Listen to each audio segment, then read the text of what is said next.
Labą dieną visiems besijungiantiem. Atsiprašom už trumpą vėlavimą. Turėjom šiek tiek. Tai labą dieną visiems susirinkusiems. Žiūrintiems šitą transliaciją ir čia susirinkusiems, ir transliaciją žiūrintiems, ir tiems, kurie žiūrėsit įrašą vėliau. Šitą šiandienos susitikimą smurto artimoje aplinkoje tema inicijuoja Pasaulio lietuvių bendruomenės viešųjų ryšių komisija, reaguojant į itin skaudžius smurto artimoje aplinkoje atvejus pastaraisiais mėnesiais su lietuvėmis, tai Jungtinėje karalystėje. Moteris buvo nužudyta, įtariama savo sutuoktinio, Graikijoje mama 2 vaikučių sumušta vyro skaudžiai, ir tai tik tai keletas tokių garsiai nuskambėjusių turbūt su vienomis skaudžiausių pasekmių atvejų, bet tokių atvejų girdime iš bendruomenių pirmininkų, lyderių, kad sulaukia pagalbos prašymų ir daugiau, tai tikrai yra ir daug tokio tylaus skausmo ir norisi tai reaguoti, kad bendruomenės galėtų prisidėti, sužinoti, kuo galime padėti, o kiekviena moteris ir vyras tokioje situacijoje nežinotų, kur kreiptis ir nesijaustų vienas. Tai šiandieną apie tai pasikalbėti pasikvietėme 2 šios temos ekspertes, teisininkę, smurto artimoje aplinkoje ir lyčių lygybės ekspertę Dovilę Masalskienę. Sveiki, ir taip pat laukiam prisijungiant pagalbos moterims linijos psichologės, psichoterapeutės Aušrinės Krikščionaitienės. Ir pirmiausia, ir norėčiau pradėti pokalbį nuo teisininkės Dovilės, ir pradžiai ir norisi išsiaiškinti terminus. Dar visiems pasakau, kad šitas suplanuota susitikimo trukmė yra valanda, tai mes tikrai čia visų temų neišspręsim giliai šios temos, bet labai norim supažindinti su pagrindiniais principais ir nukreipti, kur galima kreiptis daugiau pagalbos. Tai Dovilė, galbūt jūs galėtumėt trumpai pristatyti ir smurto formas, nes fizinis smurtas, tai turbūt mes visi jį atpažįstame, jis yra lengviausiai matomas, greičiausiai ir įrodomas ir suprantamas, bet yra ir psichologinis smurtas, kurį dažnai sunkiau įrodyti, ir seksualinis, ekonominis, ir galbūt dar yra naujų formų. Tai kokiegi yra požymiai, kaip atpažinti tą smurtą, ir jeigu žmogus įtaria, kad kažkas ne taip vyksta ar ne santykiuose, kur jisai galėtų kreiptis pagalbos. Dovilė, žodis jums. Ačiū labai už klausimą ir visų pirma už kvietimą, nes ką buvau ir Justinai rašus, tai labai kiek gali būti džiugu kalbėti tokiais klausimais, bet visada labai vertinam kaip pagalbos teikėjos, kai iš išorės, kai susidomėjimą, kai klausimui svarbą suteikia ir kitos organizacijos, ir tai padidina ir prevencijos, ir informacijos sklaidos galimybę. Tai tikrai noriu dar kartą padėkoti Pasaulio lietuvių bendruomeniai už tokią galimybę. Ir taip pat labai svarbu turbūt paminėti, kad šitas mūsų pokalbis vyksta per pasaulinę akciją Orange the World, per 16 aktyvumo dienų prieš smurtą prieš moteris ir mergaitės. Tai gal kiek ir simboliška, bet tai taip pat parodo tam tikrą svarbą.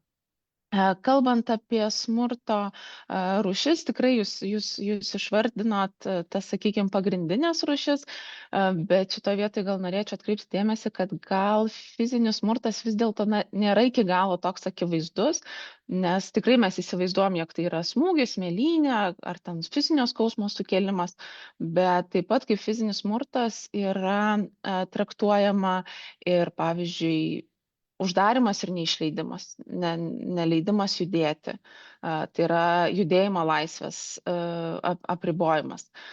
Jeigu mes kalbame apie asmenis su negale arba reikalingus tam tikros priežiūros, tai gali būti elementariausias, pavyzdžiui, judėjimui reikalingų priemonių, paslėpimas, patraukimas, gali būti tiesiog, kad aš išsisukau kulkšnį ir man judėti yra reikalingos tam tikros priemonės, bet mano partneris, dažniausiai tai yra partneris, jisai paslepia arba, sakykime, išsiveža, taip apribodamas mano judėjimo laisvę.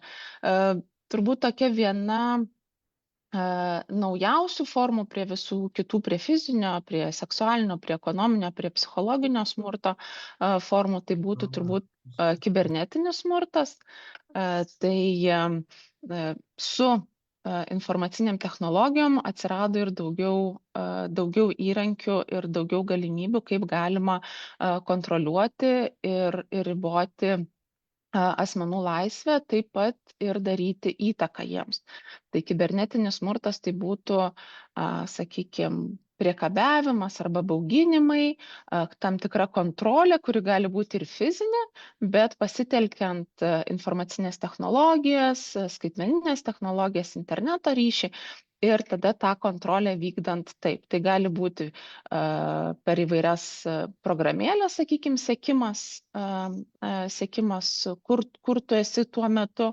Ten Find My Phone atrodo labai patogi yra programėlė, bet naudojant ją kontrolės tikslais galima labai efektyviai kontroliuoti asmens judėjimą.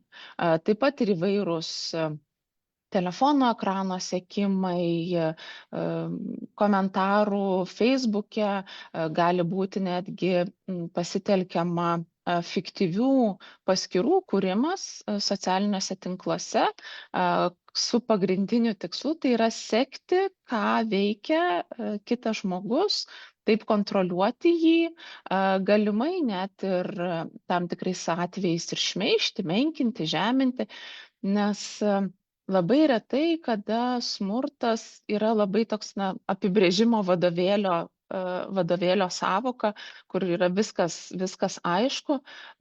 Mes, kuomet bendraujame su nukentėjusiamis, kalbame apie tam tikrus elgesio modelius, apie tam tikras strategijas, bet taip dabar sudėtinga būtų pasakyti ir atsiminti atveju, kada buvo išskirtinai naudojama tik viena iš smurto rūšių.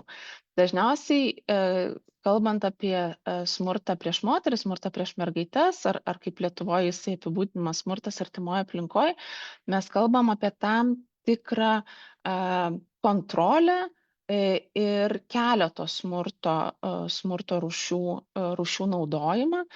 Ir kai jūs klausite, ką daryti, kaip atpažinti tos požymius, tai labai retais išskirtiniais atvejais būna taip, kad buvo sveiki santykiai, buvo pagarba, buvo tolygus bendravimas ir dabar vieną rytą atsikėliau ir, sakykime, fizinio smurto epizodas. Dažniausiai tai yra, rutuliojasi. Mes naudojam tokius terminus kaip smurto ciklas, smurto ratas. Tai smurtas jisai dažniausiai iš pradžių jisai pasireiškia tam tikrą silpnesnę kontrolę, izoliavimu, sakykime, neleidimu dirbti arba atitraukimu nuo draugų, tam tikrų didelių pavydų, kas ypač jeigu mes žiūrėtumėm visuomenės informavimo priemonės, įvairius filmus ir apskritai formuojama vaizdą, kad pavydas lygtais yra lygu meilė, tai tokį elgesį mes gal net ir galim labai vertinti, bet po to jisai rutuliojasi ir tas pavydas vis stipriau griaužia, ta kontrolė vis labiau riboja mūsų saviraiškos laisvę, savivertę, pradedama abejoti savimi. Kai bandoma ištrūkti, tada jau yra pradedama pasitelkti kitos kontrolės formos, tai tada jau gali būti ir fizinis smurtas tam tikros apraiškos, gal tai yra tik neleidimas išeiti, jeigu galima sakyti tik, bet vėliau tai gali būti ir prispaudimas prie sienos ir kumštis į sieną norint parodyti, kad kas priima sprendimus. Tai gali iš pradžių atrodyti kaip rūpinimasis mano sveikata, mano išvaizda, tai yra nurodant ir ribojant, kur išeiti, kada išeiti, ką galiu valgyti, kaip turėčiau rengtis, kas taip pat su kuo bendrauti, argumentuojant, kad gal nelabai tie draugai yra tinkami, jie pavydi mums. Čia turbūt toksai standartinis ir dažniausiai girdima frazė, kad pavydi mūsų meilės, nesupranta, kad tu matai, kaip aš tave myliu, ir tokiu atveju yra atitraukiama ir nuo draugų, nuo bendruomenės, kurioje aš esu, ir yra keičiama pati mano asmenybė, kur aš pradedu savim abejoti. Tai taip, kad pasakyti, jog aš atsikėliau vieną rytą ir supratau, kad kažkas yra visiškai kitaip, tai nėra galima. Šitoje vietoje yra labai svarbu aplinkinių reakcija. Ir ką aš pati galiu padaryti, tai yra, jeigu man, kaip jūs klausite, kyla klausimų, kažkoks nerimas, kažkas lygtais gal ne taip, jaučiuosi, kad mūsų santykiuose kažkas ne taip, tai kiekviena situacija yra labai individuali, gali būti tiesiog ne taip, nes mūsų santykiai atšalo, tiesiog ne taip, nes yra sudėtingas periodas, bet kažkas ne taip gali būti, kad gal mūsų santykiai yra toksiški ir smurtinių santykių bruožų turi. Todėl visą laiką mes siūlome pasiskambinti arba parašyti. Visoje Lietuvoje yra veikiantys specializuoti kompleksinės pagalbos centrai. Ir yra tokia labai puikia galimybė tiesiogiai kontaktuoti su pačiais centrais. Tiek, sakykime, ir su mūsų centru galima tiesiog brūkštelti laiškelį skpc@lygus.lt ir susitarti dėl kontaktavimo su konsultante ir pasidalinti tais nuogąstavimais. Jeigu dar norisi ne tiesioginio kontakto, bet dar tos informacijos pasirinkti, tai yra tiek ir puslapis lygus.lt, tiek ir specializuotos pagalbos centras.lt, kur tikrai galima daugiau tos informacijos rasti, kas yra tas smurtas, kaip jisai atrodo gyvenime, ne vadovėlinėme prašyme. Ir tikrai galima bendrauti, kontaktuoti tiek kartų, kiek norit. Netgi prieš kelis metus IKEA Lietuva, bendradarbiaudama irgi su nevyriausybinėm organizacijom, parengė tokį atpažink smurtą testą, kurį galima tikrai užpildyti internete. Taip pat yra kontaktai, tam tikros situacijos. Jeigu kirba klausimas, kad kažkas negerai, visą laiką siūlom kreiptis ir pasikalbėti, arba bent jau paieškoti informacijos ir kontakto nuotoliu. Dėkui, Dovilė. Tai kaip ir prieš pokalbį dar minėjot, kad į šitos centrus ir Lygus.lt ir specializuotą pagalbos centrą, kuris apjungia įvairius pagalbos krizinius centrus ir kitas institucijas Lietuvoje, gali kreiptis tiek lietuvės gyvenančios Lietuvoje, tiek gyvenančios užsienyje. Ir teisingai suprantu, kad tai yra nemokama pagalba. Ir dar norėjau pasitikslinti, ar galima ir anonimiškai, nes būna atveju, kai moteris yra įsibaiminusios, ar ne, galbūt, kad nežinau, ar vyras nesuprastų, ar tiesiog, kad niekas nesužinotų.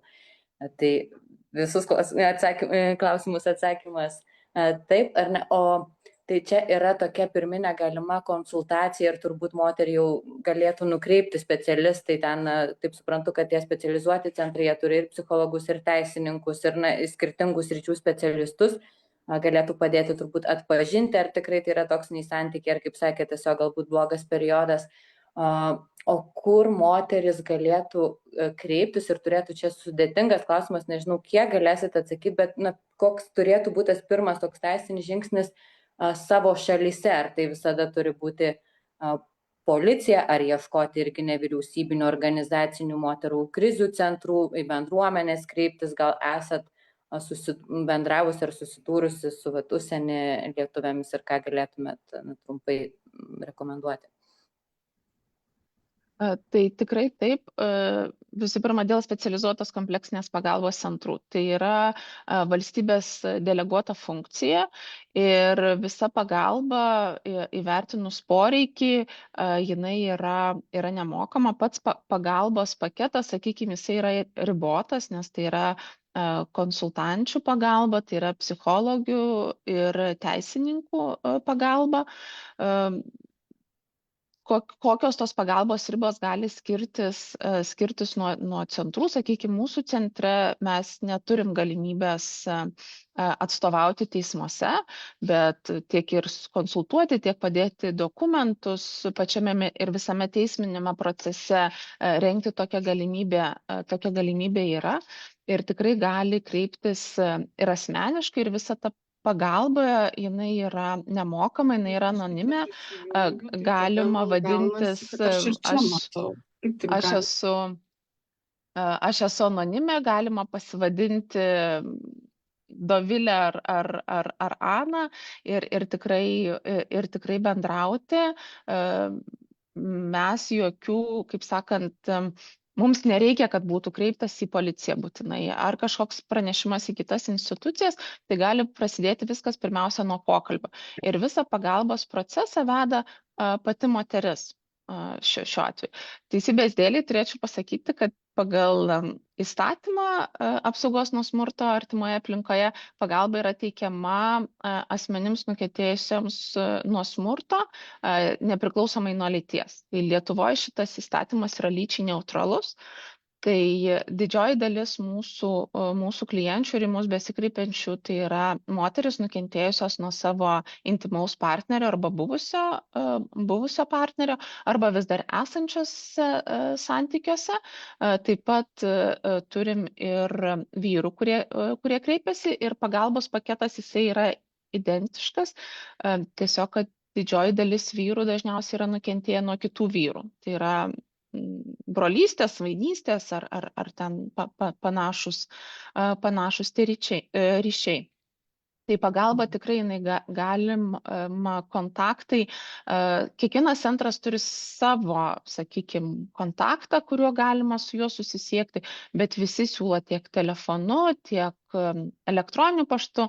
Tame pačiame specializuotos pagalbos centras.lt puslapyje yra ta live chat funkcija, sakykime, kur galima tiesiog parašyti be jokių ten, jeigu jūs norit, kad su jumis vėliau sukontaktuotų, jūs galit kad ir susikurti Gmail'o ar kažkokios kitos paskyros pašto dėžutę ir ten įvesti savo duomenis ir tą naudotis pašto dėžutę. Jeigu jūs norit tik čia ir dabar pabendrauti, tai galite nenurodyti jokių savo kontaktinių duomenų. Tai yra, visa pagalba yra orientuota ir jos greitis, apimtis yra į tą, kuri kreipiasi pagalbos.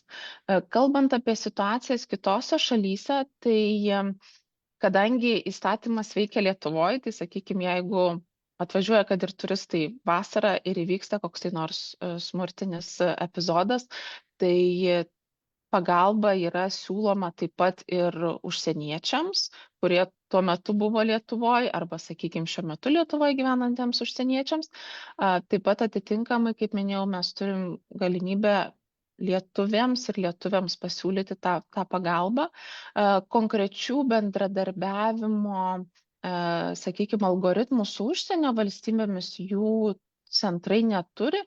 Daugiau tai yra paremta atvejo situacija, bet visą laiką konsultantės ieško tos informacijos. Sakykime, mes kaip centras, kaip moterų informacijos centras, ne pirmi metai bendradarbiavim su Filomena, tai yra Nyderlanduose veikiančia organizacija, kuri dirba su sunkiais ir sudėtingais smurtiniais atvejais, su persekiojimu. Tačiau visada turi galimybę nukreipti ir suteikti informaciją, kur toliau galėtumėm nukreipti savo klientę, jeigu yra toksai poreikis. Labai teisingai jūs irgi pabrėžėt, ką daryti, nes kai tu esi užsienyje, kiekviena šalis turi savo teisinį reglamentavimą ir jisai gali labai skirtis, bet jeigu pavojus gresia sveikatai ar gyvybei, tai visą laiką pirmasis kontaktas, net ir Lietuvoje esant, yra bendrasis pagalbos telefonas. Jie tada jau atitinkamai veikia pagal tos valstybės teisinę bazę, bet jeigu norisi tik tais pasikonsultuoti, tik tai surasti informaciją, tai tikrai kiekvienoje organizacijoje kiekvienoje šalyje yra moterų nevyriausybinės organizacijos, kurios teikia vienokios apimties ar kitokios apimties pagalbą ir kurios žino apie tą pagalbos ratą apie tą pagalbos ratą, koks yra prieinamas jų šalyje. Tai, kaip minėjau, sakykime, mes bendradarbiavim tiesiogiai su su Nyderlandų viena iš organizacijų, bet taip pat turim partnerės ir bendradarbiavom Islandijoje, sakykime, su Stigamot. Jie gal labiau dirba su jaunimu, bet taip pat dirba ir su tam pagalbos teikimu. Jeigu mūsų atvejs visiškai netitinka jų darbo spektro, tokiu atveju jie tiesiog suteikia mums informaciją, į ką nukreipti. Bet taip pat, jeigu jūs esat Europos Sąjungoje, tai yra, aš dabar šneku ir kaip tik tais ieškau, yra visos Europos Sąjungos mastu veikiantis vienas numeris, pagalbos moterims numeris 116 006. Deja, Lietuva pati kol kas nėra prisijungusi prie šito bendrojo numerio, bet skambinant, nesvarbu, gal sakykime, aš esu lietuvė, bet sakykime, išvažiavusi į Vokietiją, man reikėtų pagalbos, tai aš tuo 116 006 skambinčiau ir aš susisiekčiau su pagalbos centru, moterų pagalbos centru arba moterų informacijos linija veikiančioje Vokietijoje, kuri po to jau gali nukreipti. Priklausomai nuo konkrečios šalies linijų pajėgumų, jie turi galimybę suteikti informaciją ar pagalbą ir užsienio kalbomis. Tai lietuvių kalba turbūt yra retesnė kalba, kuria yra galimybė gauti tą pagalbą. Tai visą laiką tada tiesiog siūlome kontaktuoti su Lietuva, su vienu iš specializuotos kompleksinės pagalbos centrų, kad ir parašyti skpc@lygus.lt laiškelį ir pasiteirauti, kokia yra pagalba prieinama, sakykime, mano šalyje, kurioje aš esu.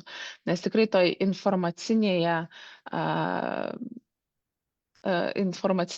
triukšme tikrai yra kartais sudėtinga rasti tą tikslinę informaciją ir pagalbą, o specializuotos kompleksinės pagalbos centrai būtent tam ir yra, kad atlieptų tą poreikį būtent besikreipiančio asmens. Dėkui, Dovilė. Taip, aš norėjau dar paminėti, kad dėl kalbos, nes užsienyje gyvenančios lietuvės yra labai skirtingose situacijose. Ir jeigu kartais tikrai būna atveju, kai moteris gal neseniai dar yra šalyje, yra kalbos barjeras, gal iš karto išvyko dėl partnerio ir yra atskirta tarsi ar ne nuo visuomenės, ką minėjot, kad tokiais atvejais kartais taip nutinka ir tos teisinės sistemos nežino. Tai tikrai girdžiu, kad vienas iš tų variantų kreiptis į pagalbos centrą, kompleksinės pagalbos centrą Lietuvoje ir netgi jeigu neturit bendradarbiavimų, kiekvieną atvejį nagrinėti ar ne ir vis tiek ieškotumėt būdų nukreipti ir surasti tą pagalbą. Tai mūsų laikas tirpsta labai greitai. Noriu dar paskutinį klausimą ir tada galbūt kalbinsiu psichologę, nes turim psichologinių irgi aspektų norisi aptarti ir tada pabaigoje paliksim bendrą gal klausimam atsakymam laiką, jeigu neprieštarautumėt. Tai dar norėjau paklausti, vis kalbam apie jau asmenį nukentėjusi moterį, ar gali būti, aišku, retesniais atvejais ir vyras, artimoje aplinkoje dažniausiai moterys ir merginos. Kur galėtų kreiptis, ar apskritai kažkokiu tai svertų turi aplinkiniai, tarkim, įtarė, kad giminaitė, draugė, bendruomeniai būna, ar ne, galbūt įtarė bendruomenė, kad ar žino netgi, pasiskunda galbūt moteris, kad vyksta galimai smurtas artimoje aplinkoje, ar be pačio asmens kreipimosi, kažkaip tai irgi gali ir signalizuoti kiti žmonės, nežinau, kreiptis į institucijas, ar geriau tada vis tik žmogų nukentėjusi kalbinti, įdrąsinti, kreiptis pagalbos, ką patartumėt, matant iš šalies ar ne, kad galimai vyksta nusikalstama veika ar bent jau nelabai gerai dalykai. Ačiū už klausimą. Tai toks irgi kompleksinis klausimas, tai jeigu jau vyksta nusikalstama veika, tai mes Policija. turim, tai, mes turim pareigą informuoti. Kalbant apie Lietuvą, tai taip mes turim galimybę kreiptis asmeniškai. Taip pat gali kontaktuoti su specializuotos kompleksinės pagalbos centrais ir asmenys, kurie yra šalia smurtą patiriančio ar galimai smurtą patiriančio asmens. Tiesiog mes negalim tada tiesiogiai kontaktuoti su tuo žmogum, kuris patiria smurtą, nes jūs labai palėtėt gerą temą, šitoj vietoje ir aplinkiniams yra nejauku, nesaugu, neaišku, ką tu gali gali daryti ar ko negali daryti, tai to irgi tokio palaikymo reikia. Tai šitoje vietoje irgi SKPC, specializuotos kompleksinės pagalbos centrai, gali pabendrauti, pakalbėti, į ką atkreipti dėmesio, gal iš tikrųjų ten to nerimo nėra tiek, jisai nepagristas arba, ką pasiūlyti galima. Taip pat Lietuvoje veikia ir pagalbos moteriams linija 24 valandas, 7 dienas per savaitę. Tai irgi tokio, savo palaikymo ir atliepimo.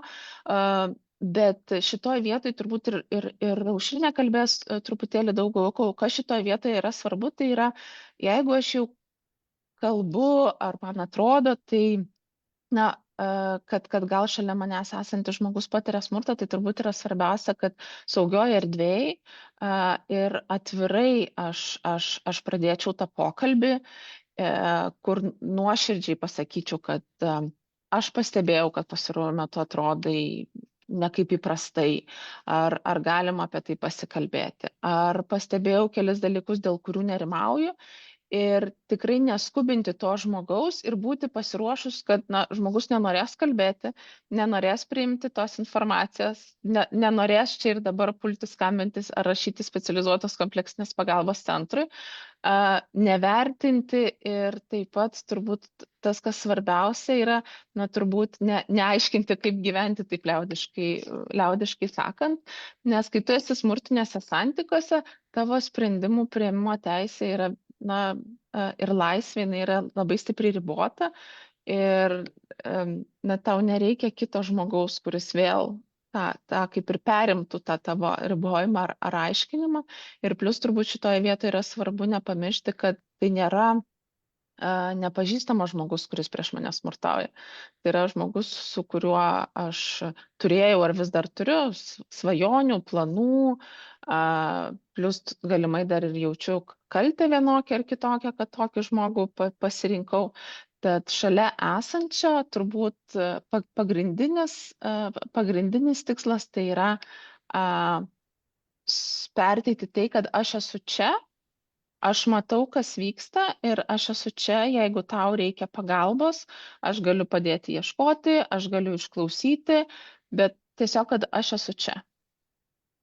Šalia. Ačiū labai, tai Dovilė, čia labai gražiai mes ir perinam į tas psichologinius aspektus, apie ką pakalbinsiu Aušrinę. Aš tik galvoju, iš teisinių aspektų, ką klausimų ir anonimiškai gavom, tai buvo ir apie ką daryti, kai vaikai yra, nes dažniausiai tai labai apsunkina dėl to, kad jeigu esi vienas, gal net nesusituokus, tai žmogus be abejo ne visada lengva vidinių resursų yra priimti tą sprendimą, bet bent jau teisinių kliūčių mažiau, bet minėjot, kad tai nėra visai jūsų sritis, tai tik tai norisi gal irgi padrąsinti moteris, kad turbūt gali kiekvienu individualiu atveju rašyti ir tada tas centras jau parenka specialistus, kurie galbūt žino ir kiekvienos šalies geriau įstatymus ir gali ar ne pakonsultuoti, ką daryti, kaip vaikus ar pavyktų išsivežti į kitą šalį ir taip toliau. Čia turbūt tokių bendrų atsakymų nepavyks duoti ar nerašyti individualiai.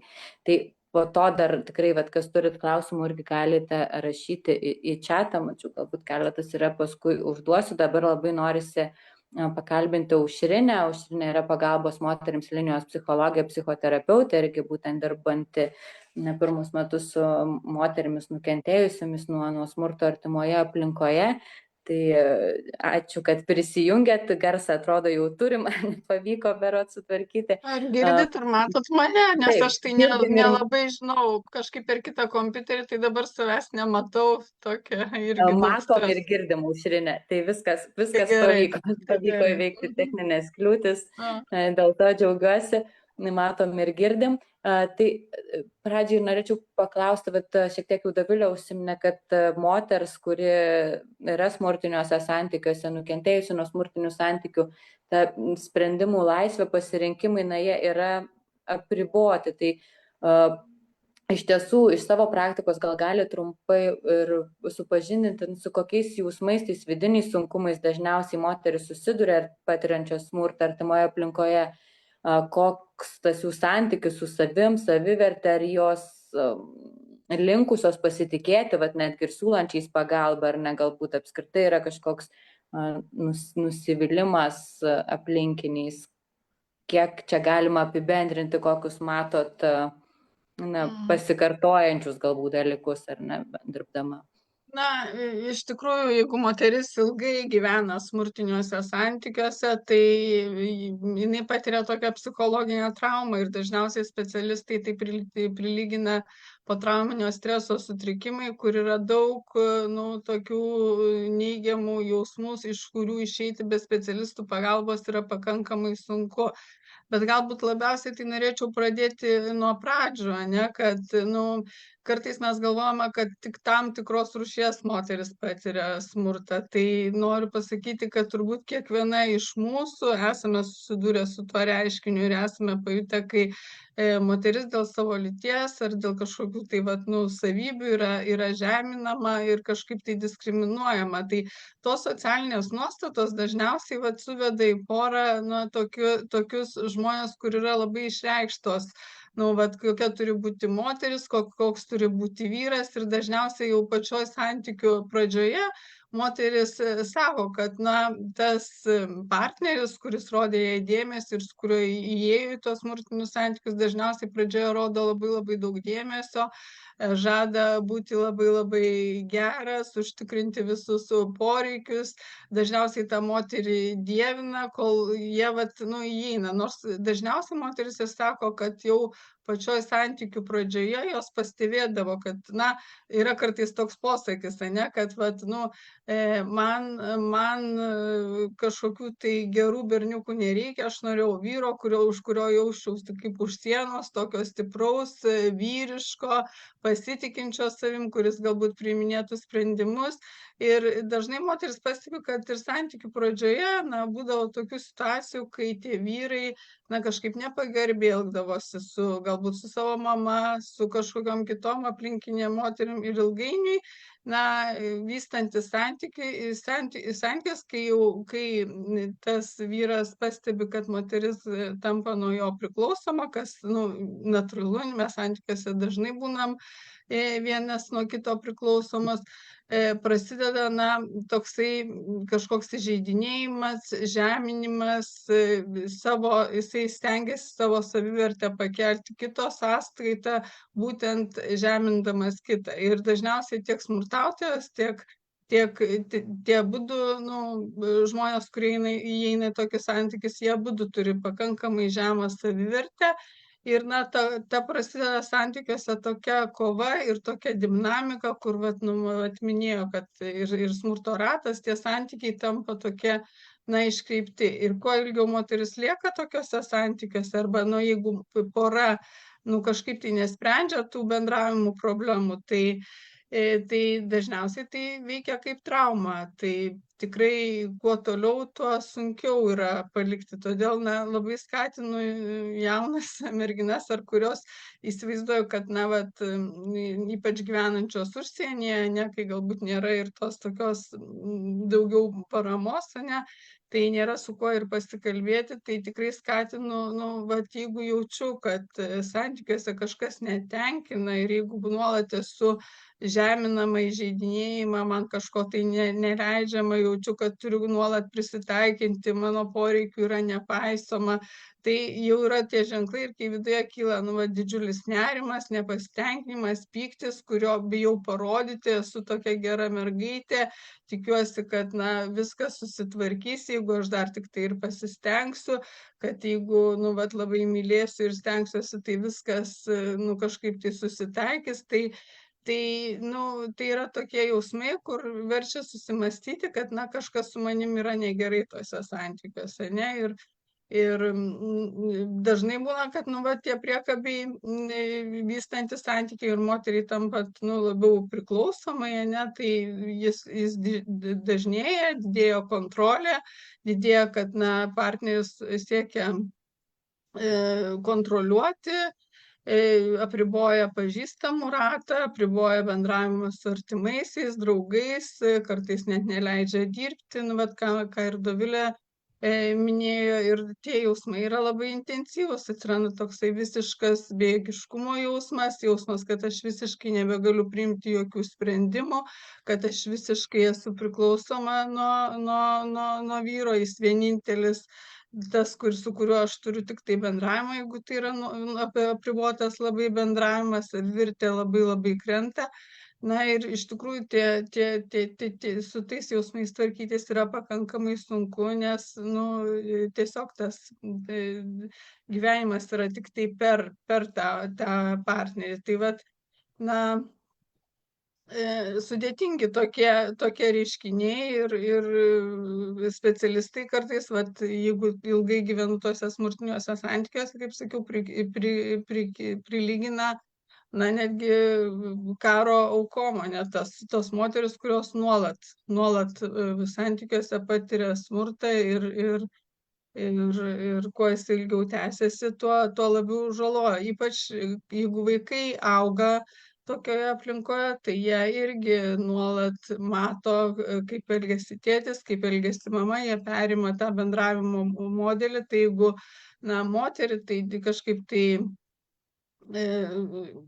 žodžiu, jinai dar galbūt suaugęs žmogus turi galimybę kažkaip susivokti ir išeiti iš tų smurtinių santykių, tai vaikai augantis tokioje aplinkoje, jie tiesiog perima visas tokias nuostatas, bendravimo formas iš tėvų ir tada jie gyvena su tokiu požiūriu, kad tai yra priimtina, tai yra kas leistina vyrui, kas leistina moteriai, kaip turėtų būti, ane, vat, kaip klostytis tie santykiai šeimoje turi. Ir dažnai tie vaikai užaugę tose šeimose turi tikrai labai didelių problemų, jeigu jie nuolat turi taikytis prie vieno šeimos nario, nuolat paklusti vienam šeimos nariui. Jeigu tai yra kažkoks tai fizinis smurtas, seksualinis smurtas, ane, jie galbūt ir, kaip sako dažnai tos moteris, kad vaikai nemato ir nieko nesupranta, kas tarp mūsų vyksta, bet jie auga tokioj didžiuliai įtampai. Tai kai tenka dirbti su tokiamis moterims, tai iš tikrųjų jos daug išsako ir savižudiškų tokių impulsų, kad nori nusižudyti, nenori gyventi, jiems sunku ištrūkti, jos jaučiasi bejėgės, dažnai būna, kad netgi jos turi galbūt ir kažkokias tai pajamas ir artimuosius, bet į juos nesikreipia, nes yra visiškai psichologiškai priklausomos nuo partnerio ar vyro, kuris siekia kontroliuoti ir jas valdyti. Tai turbūt, pirmas žingsnis tai turbūt būtų, kad reikėtų atsigręžti į save ir suprasti, kad vis tiek čia kažkas tai yra negerai, jeigu aš tai blogai jaučiuosi, ne? Ir dažniausiai iš tų smurtinių santykių padeda išeiti tai pyktis, kuris kyla, kuris yra tokia natūrali tarsi reakcija į tai, ką aš patiriu. Ir pyktis paprastai padeda nustatyti ribas. Tai be abejo labai svarbu kreiptis pagalbos, kad kažkaip tai gaučiau pagalbos iš išorės ir sustiprėčiau ir kažkokį žvilgsnį iš šalies, nes gyvenant nuolat tose smurtiniuose santykiuose yra pakankamai sunku save pamatyti, kas yra negerai. Tai vat, kaip minėjo, ar į liniją, ar su kažkokiu specialistu, ar su drauge net pasikalbėti, ar su draugu, ar su kažkokiu tai pažįstamu, tai jau yra žingsnis, kad pamatyti save iš šalies ir tada kylant tam pykčiui galima kažkaip tai galbūt nustatyti ir tas ribas. Tai sudėtinga, bet tikrai skatinu moterim atsigręžti į save ir pastebėti, jeigu tikrai su manim blogai elgiasi, mane nuolat žemina, kritikuoja, šaukia ir kažkaip tai savo savivertę kelia mano sąskaitą, siekiant pažeminti mane, siekiant kažkaip tai įtvirtinti save, siekiant užimti kažkokią tai aukštesnę poziciją. Ir jeigu mes nuolat santykiuose kovojam vienas su kitu, ane, ir nesutariam, nu, tai kažkas tai turi keistis, ane, tai turbūt, nu, vat,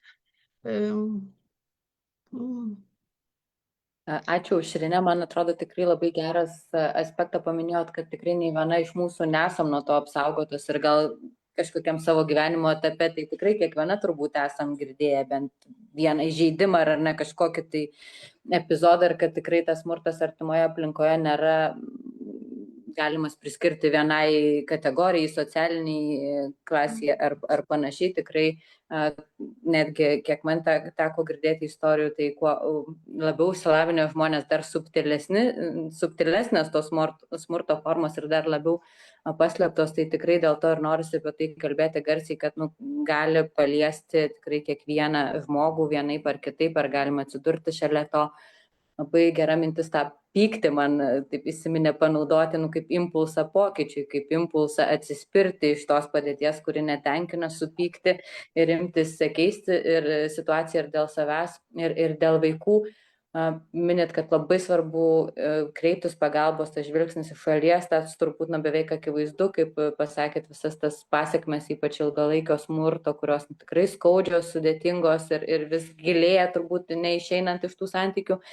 O tai du klausimus turiu. Vieną, norėtųsi, galbūt turit keletą patarimų, nežinau, ką vis tik žmogus gal kol dar nedrįsta kreiptis ar kažkaip tai apmąstymuose yra, ką gali moteris pati padaryti, kad tuos vidinius resursus nors po mažą žingsnelį pradėtų kažkaip stiprinti save psichologiškai. O kitas dėl pagalbos, tai dėl jūsų linijos irgi norėjau pasiklausti, ar kaip ir Dovilė minėjo, gali moteris ar skambinti, ar e-mailą, elektroniniu paštu rašyti ir iš užsienio tiesiog pirminiai konsultacijai, ar tik tai Lietuvoje esančioms prieinama pagalbos moterims linijos psichologinė pagalba. Nu, kaip minėjau, kad dar čia kažkoks tai klausimas tarsi buvo, kad dar žiūriu, kad čia man turbūt to kompiuterio dar, atsiprašau, truputį gal įjungsiu. Nieko, tai klausimus aš kiek spėsim, tiek ir aptarsim, dar matau, kad yra klausimų ir komentaruose, tai galbūt ir ne visus, ką tarėmės iš anksto aptarsim, matau, kad siunčia ir naujų, tai tiesiog galbūt galėtume trumpai pakomentuoti, ką moteris gali save kaip sustiprinti psichologiškai, ar ne, jeigu dar nesikreipia pagalbos.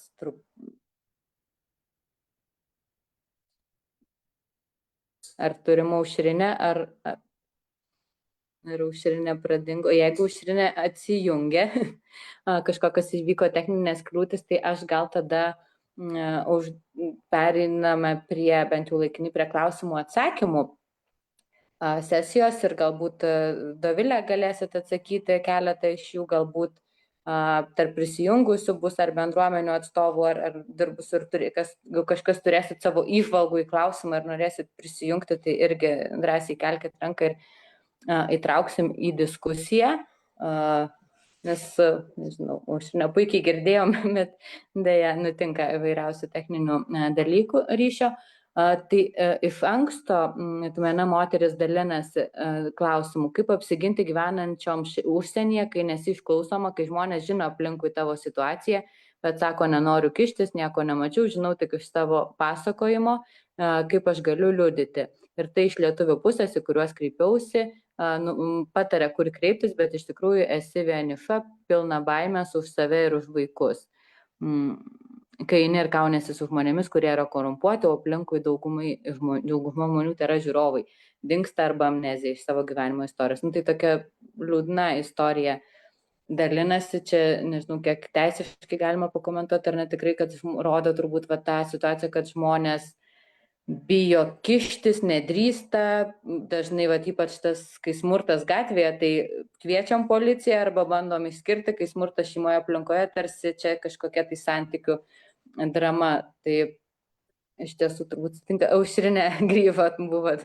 Nu jo, čia šiandien man kažkokia diena užkeikta. Ne technologijų. Dėl technologijų. Tai Tai pratęskim, gal tada paskui grįšim prie klausimų. Kaip gali moteris, gal keletą turit patarimų, kaip moteris gali, gal nedrįsta, gal kreiptis pagalbos, ar papildomai ir su pagalba, ar net dar save psichologiškai bandyti stiprinti, ruošti tam pokyčiui, tas savo resursus kažkaip nors truputėlį vidinius sustiprinti. Tai vis tiek turbūt labai svarbu, kad, jeigu blogai jaučiuosi ir mano būsena yra tokia, kad, net kyla mirčių, sakykime, apie savižudybę, arba aš jaučiu, kad aš nebegaliu ir suprantu, kad tose santykiuose, nesu nei priemama, nei galiu išsakyti savo poreikių, mane yra visą laiką nutildoma, jeigu jaučiu, kad mano jausmai yra ignoruojami, jeigu jaučiu, kad su manim nesitariama, nekalbama, nuolat kažkaip tai žeminama, jeigu turiu nuolat galvoti, kas dabar bus, kai grįš, kas atsitiks, tai vis tiek rodo, kad ta būsena yra vienareikšmiškai negera. Kartais moteris neįvardina, kad tai yra smurtas ir kad tai yra smurtiniai santykiai, tai yra emocinis smurtas, dažnai net neįvardina ir to seksualinio smurto, kai, pavyzdžiui, vyras ar partneris reikalauja seksualinio kažkokio santykio jo, tai kartais, dažnai dabar populiaru sakyti, kad tai yra toksiški santykiai, negeri santykiai, tai irgi reikėtų apie tai suklusti ir suprasti, kad kažką tai vis tiek galiu keisti, kaip ten bebūtų, kokia bejėgė besijausčiau, kad taip, kaip vyksta, yra negerai. Ir natūraliai, kai man yra negerai, kai yra nuolat pažeidžiamos mano ribos, tai natūraliai, kaip sakiau, kyla pyktis. Ir tas pyktis dažniausiai, jeigu tai yra nesąmoningai, jisai turi kažkur tai išsilieti. Dažnai jisai išsiliejam ant vaikų, ne ant tokio grėsmingo, galbūt, jeigu partneris nuolat demonstruoja galią ir kontrolę, Tai atsigręžti į tą pyktį ir suprasti, kas su manim vyksta. Ir pyktis turi tokią energiją, kad jeigu tinkamai supykstu ir tinkamu būdu, tai tada galiu nustatyti ribas. Tai kas yra labai svarbu, kad turiu vis tiek kažkaip tai susitelkti į save ir ieškoti išeities. Tai kai moteris ateina tokioj būsenai, tai ir konsultacijos metu, tai dažniausiai ir analizuojam, ką jinai gali padaryti, nuo ko galima pradėti. Tai pirmiausias žingsnis yra užtikrinti savo saugumą. Taip tęstis toliau negalima. Tai kartais, jeigu įvardinam, kad pykstu ir nenoriu su savim taip leisti elgtis, tai aišku, konfliktai tokioje poroje padažnėja, bet moteris po truputį pradeda atstatinėti ribas, kad aš neleisiu su savim taip elgtis, aš neleisiu save žemintis ir tai turi keistis, prasideda konfliktai. Tai aišku, tai yra pavojinga, kad tai gali pereiti kažkokį tai fizinį smurtą ir kaip minėjot, kad moteris kartais įvyksta daina iki to, kad būna netgi nužudytos, tai tada jeigu matau, kad mano ribos vis tiek yra nepaisomos ir kad aš negaliu savęs atstovėti ir viską, tai tada iš tikrųjų čia yra mirties ar gyvybės klausimas ir reikia kreiptis pagalbos. Ir tada labai svarbu yra numatyti savo saugumo planą, ką aš galiu padaryti. Tai irgi dažniausiai tai nevyksta per dieną, bet tai turiu tada, ką patariam tokiam moterim, kad turi susirinkti dokumentus, kad juos turėti, nes dažnai smurtautojas gali sunaikinti dokumentus, kad jūs negalėtumėt nei išvykti iš šalies, nei kreiptis pagalbos, nei dar kas nors. Tai dokumentai, pagalvoti, kur galbūt galėčiau apsistoti ar išeiti kuriam laikui, jeigu prasidėtų kažkoks tai smurto proveržis ir agresija, susikrauti būtiniausius reikmenis savo ir vaikų krepšį, kad galėčiau greitai išbėgti, jeigu tai prasideda kažkokia tokia agresija. Tai rasti bandyti stiprinti išorėje tokius žmones, kur galėčiau pasitraukti, kad tas smurtas neįvyktų, tas smurto proveržis neįvyktų.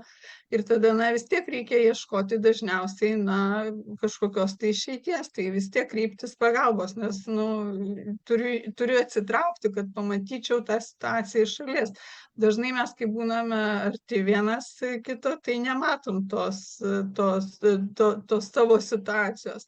Tai pyktis yra, iš tikrųjų tokia mūsų gamtos mums duotas jausmas, emocija, kuri padeda nustatyti ribas, bet jį reikia naudoti labai, labai konstruktyviai. Tai atsigręžti į save ir aišku, kad, jau kartojuosi, bet kad pamatyti kartais save iš šono, tai galiu tik tai galbūt pasikalbėjus su kitu asmeniu, ar su specialistu, ar su draugu, kad iš tikrųjų pamatyčiau, kokioje aš bėdoje esu ir kad taip su manimi neturi elgtis. Tai pirmas žingsnis yra tai, ir mes dažniausiai su to moterim, kuriuom kalbam, tai tas bejėgiškumo jausmas yra labai didelis, bet didžiausia pagalba tai yra, kad ta moteris kažkaip tai patikėtų, kad jinai gali savo kojomis eiti, atsistoti ant kojų ir kažkaip tai kažką keisti, nes santykiai vis tiek iš dviejų pusių ateina. Tai nuo to, o į pagalbos moterims liniją, tas antras klausimas, tai iš užsienio turbūt nėra galimybės paskambinti, bet galima rašyti laiškus,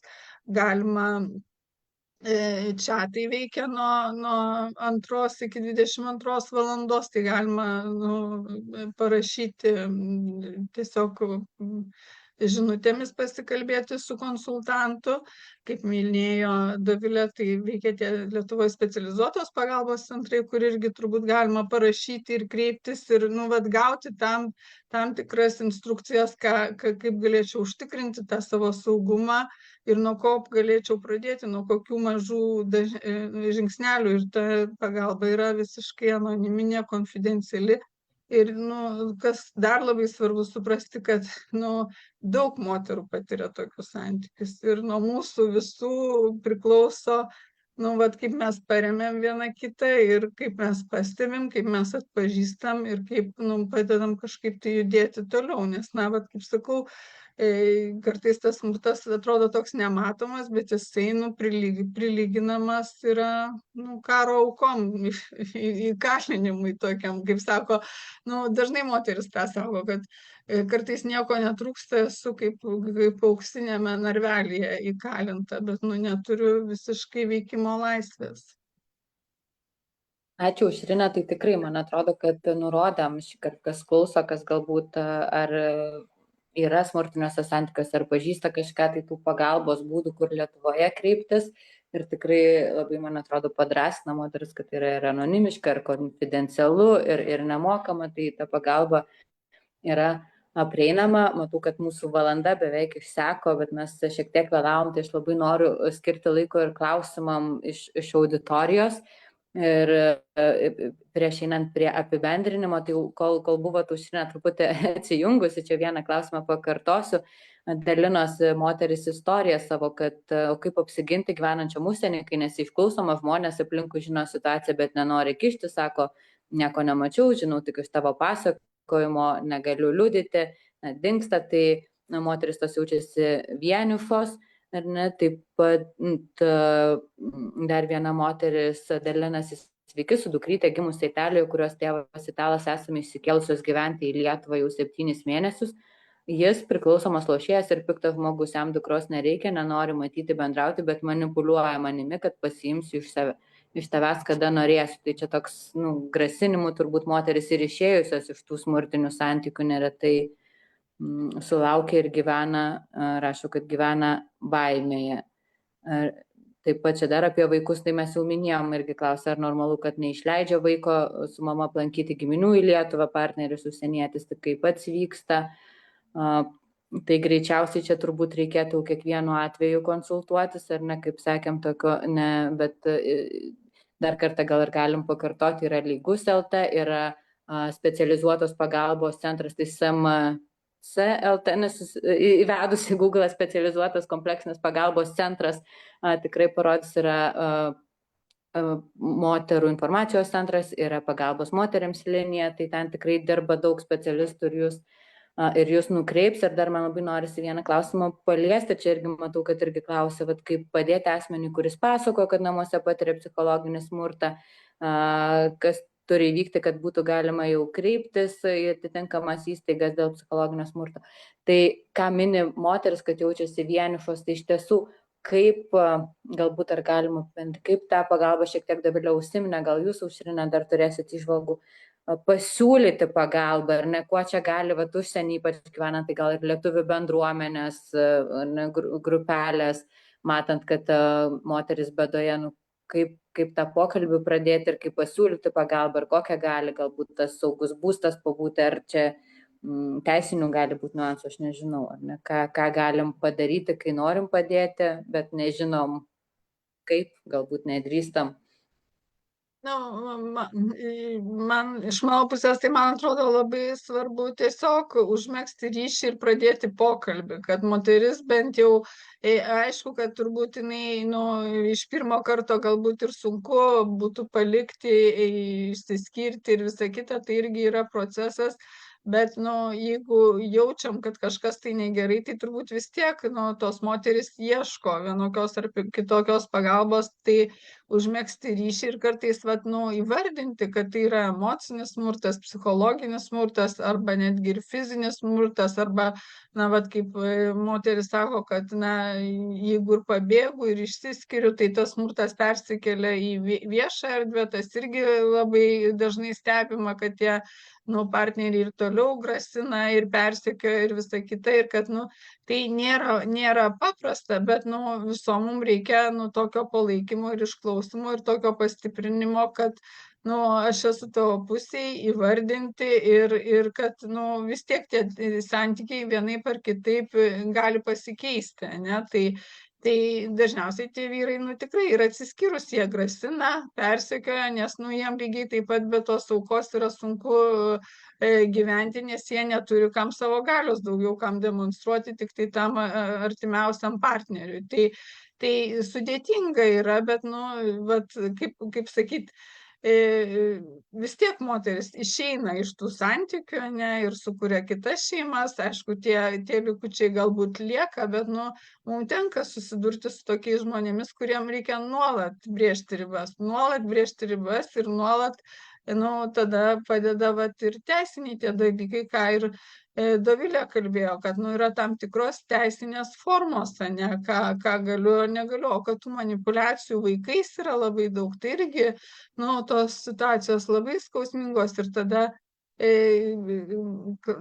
kalbame su moterim, ne, kokią mažiausią žalą, ką galima padaryti, ne, tai tas vaikai turbūt lygiai taip pat turi teisę bendrauti ir su tuo smurtaujančiu tėvu, kuris galbūt labai žiauriai ir negražiai elgesi su mama, bet kartais su vaikais elgesi visai kitaip ir jie turi tam tikrą ryšį, ne, tai kad būtų tos išvengta tų manipulacijų, labai kartais svarbu nustatyti tas ir teisinės ribas, kokia yra bendravimo tvarka, ne, kiek laiko per metus gali susitikti su tėčiu, kiek būti, tai tos ribos paprastai, ir teisiškai įteisintos ribos paprastai padeda išvengti tų manipulacijų. Tai nėra taip paprasta, kad išsispręstų per vieną dieną. Tai yra irgi toks ilgas procesas, kaip įeinam į tos smurtinius santykius, taip kartais iš jų išeiti irgi užtrunka daug laiko. Dėkui, Aušrine. Dar mačiau, buvo toks konkretus klausimas, tai Dovilė gal galėtų čia atsakyti, ar įrašas dienoraštyje arba žinutė draugiai apie patirtą smurtą gali būti teisme įrodymas. Nežinau, ar esat čia jūsų specializacija, ar galima tokius dalykus naudoti teisme. Tai vėl kartojas labai priklauso nuo šalies tos teisinės sistemos, kokia net ir pats kreipimasis, ar jisai privalomas, ar sakykime, pradedama pagal faktą situacija, ar turi būti kažkoks jau smurtinis epizodas, kur yra fiksuojama, ar yra teikiama apsauga ir pagalba net ir esant rizikai smurto, kas, sakykime, dabar Lietuvoje galioja nuo 23 metų Liepos mėnesio ir labai daug atskleidžia psichologinio smurto atveju. Tai ne vieną kartą Justina minėjo, kad kiekviena situacija yra labai individuali, bet bendrai kalbant apie smurtą, smurtas nėra vienkartinis ir smurtas, apie kurį mes kalbam, smurtas šeimoje, nėra konfliktas, jisai yra sisteminis, turi tam tikras savo tendencijas, savo bruožus ir, sakykime, laiškas ar žinutė draugiai, ar įrašai kažkur ten dienoraštyje ar dar kažkur tai, jie taip izoliuotai gal ir neturi tos įrodomosios vertės, bet paėmus bendrai siekiant parodyti sisteminį poveikį, sakykime, parodyti emocinę būklę, tai yra poveikį, kokį man daro tie santykiai, gal yra įrašai daromi ir fiksuojami po, sakykime, fizinio kažkokio smurtinio epizodo, kur yra kartu ir medicininiai įrašai, kuomet buvo kreiptasi ar į šeimos gydytoją, ar, sakykime, gal net ir teismo medicinos yra ekspertizė, bet šito vietoj svarbu, kad tai tiek šeimos gydytojo įrašas, tiek, sakykime, teismo medicinos eksperto išvada, jinai neparodo ryšio su tuo žmogum, o šiuo atveju įrašas, jisai atskleidžia chronologiškai tą informaciją ir parodo tą ryšį, kad čia ne kažkas ėjo pro šalį ir sakykime, pastūmė, bet kad kaupėsi visa tai ir kad kaip aš dėl to jaučiuosi, ką aš patyriau. Tai atsakymas turbūt būtų tai, kad tai yra tokia papildanti informacija ir netgi, sakytumėm, gal charakterizuojanti informacija, kokios yra smurto formos naudojamos. Sakykime, mes kalbėjom pačioj pradžioje apie fizinį smurtą, ko aš, tarkim, nepaminėjau, tai smurto forma, kuri yra labai sunki fizinė, bet nėra labai akivaizdi. Tai, sakykime, smaugimas. Tai nelabai ir lieka kažkokių žymų vizualiai, tai nėra prakirtimas, tai nėra lūpos prakirtimas, bet tai taip pat yra labai sunkias pasekmes turinti smurto forma. Tai kartu, sakykime, šiuo atveju su mano aprašymu, su informacija draugiai, kas man nutiko, plus su teismo medicinos eksperto išvada, jinai sudarytų platesnį vaizdą, pilnesnį būtent to sisteminio poveikio vaizdą. Dėkui, Dovilė, dar keletą klausimų turime, tai juos atsakysim ir jau tikrai užbaigsime šį susitikimą ir tikrai planuojame šią temą rengti daugiau susitikimų, nes matom, kad poreikis yra ir tų klausimų daug kyla ir daug individualių situacijų, tai tikrai kviečiam konsultuotis. Taip, kaip suprantu, rašo mama močiutė, kurios dukra užsieny gyvena, žiūrint į Facebooko transliaciją, vyras neleidžia aplankyti senyvų tėvų, su vaiku draudžia kalbėti gimtąją kalbą, visą laiką yra sekama, visą laiką primenama, kad bus uždaryta į psichiatrinę. Prie psichologinio teroro prisideda ir vyro motina. Savo akimis mačiau, kaip vyro motina puolė dukrą, pasiėmus anūką iš mokyklėlės, grasino kalėjimu už vaiko pagrobimą, tai prisideda prie smurto psichologinio, svetimoje šalyje pasilieki svetimas, tarp svetimų sunku sulaukti pagalbos. Yra rašęs stiprybės dukrytė. Tai suprantu, kad čia apie savo ar neišvykusią dukrą, tai irgi atrodo labai sudėtinga situacija, kai artimieji galbūt toli Lietuvoje žino apie sudėtingą situaciją, tarsi negali tiesiogiai padėti. Tai čia gal irgi net gali kontaktuoti ir su kažkokioms organizacijom, patarpininkauti, nežinau, bendruomenė toj pačioj šalyje užsienį. Čia taip aš garsiai svarstau, kokios būtų galimybės, ar ne, kad neliktų ta mama su ta dukra visiškai vienos, bent jau pasikonsultuoti ir tokiu atveju turbūt galima ir galbūt bent kažkokį tai emocinį palaikymą ir to šalyje surasti. Ar turite dar ką pridėti šitą klausimą? Tai turbūt vis tiek, kai tokia sudėtinga situacija, ne vienas, o keli puola ir iš vis nėra, tai su kažko reikia susisiekti, tai turbūt ir su artimaisiais, kad padėti kažkaip išgyventi ir vis tiek tada reikia galvoti, o kaip kaip tada, nu, ką aš noriu daryti, kaip aš noriu gyventi ir kokios tada galimybės. Tai kartais, tai, nu, žinot, ta problema atrodo labai didelė, bet reikia pradėti nuo kažkokių tai mažų žingsnelių, rasti kažkokius tai resursus ar kontaktus ar paramą. Ir po truputį einant, nu, atsiranda kažkokia tai perspektyva. Kartais, nu, iš tikrųjų atrodo, vat, nu, tas bejėgiškumo jausmas yra labai, labai didelis, o artimiesiems tai palinkėčiau, kad, na, jeigu mano ten dukra ar artimas žmogus jaučiu, kad išgyvena smurtinius santykius, tai tikrai, nu, palaikyti ryšį ir stiprinti, ne kad, vat, nu, ieškotų tos pagalbos. Iš kitos pusės galiu padėti tik tai tuo, kuo galiu. Vis tiek ta moteris pati, nu, yra suaugęs žmogus ir jinai turės pati padaryti tuos sprendimus, bet kad jinai ieškotų tų resursų, kaip jinai galėtų tada, nu, keisti savo gyvenimą, ne, ir įmanoma. Tai žinot, moteris visai pasielgia ir vaikus paaugina, tada nusprendžia kažkaip tai keisti, ar ieško dar kažkokių tai išeičių, ar ieško, nu, kažkaip atsiskirti, išeiti iš to santykių ir likti toje pačioje šalyje, bet nebūti tose santykiuose. Tai tie sprendimai yra nelengvi, bet, nu, kaip pasakyti, iš kiekvienos krizės yra išėjimas ir kartais, nu, tiesiog reikia ieškoti to išėjimo, nekentėti užsidarius.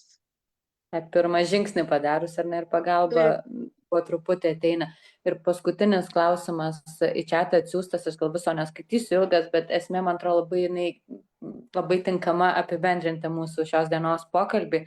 Tai rašo, kad tikrai dideli skaičiai yra nukentėjusių moterų visam pasaulyje ir tų protestų ir dabar vyksta visame pasaulyje aktyvumo laikotarpis prieš smurtą, bet tarsi nesimato didelių pokyčių, nes tiek yra daug nukentėjusių ir nedaug to smurto. Mes irgi dėl to prisidedam ir kalbam apie tai, kad tas smurtas būtų matomas, nes jis turbūt klesti tada, kai visuomenė užsimerkia, kai paliekam tas aukas pačiom kapanotis, tai tada smurtautojai ir klesti. Bet moteris ir klausė, Viktorijos, ar yra vykdomos kokios nors šviečiamosios programos vyrams, kad iš tikrųjų turbūt reikia dirbti ir su ta priežastimi, galvoti jau dabar, kas auginam sūnus, kas pačios esam, kokiuose santykiuose esam, ar ne, kokį pavyzdį rodom apie tas lyčių vaidmenis. Tai kad nukreipti žvilgsnio tik tai jau kas ir kaip jom gelbėtis, bet kaip sustabdyti, kad ir vyrai nesmurtautų. Dar buvo komentaras tėčio, kad pradėkime nuo to, kad abi lytys smurtauja apylygiai. Tai man atrodo, čia Dovilė minėjo statistiką, kad turbūt sunku sutikti, kad apylygiai vis tik daugiau, bent jau artimoje aplinkoje gerokai didesnis procentas moterų nukentėjusių. Kitose aplinkose turbūt ir vyrai tikrai dažnai nukenčia, bet rečiau nuo moterų. Bent jau taip statistiškai rodoma.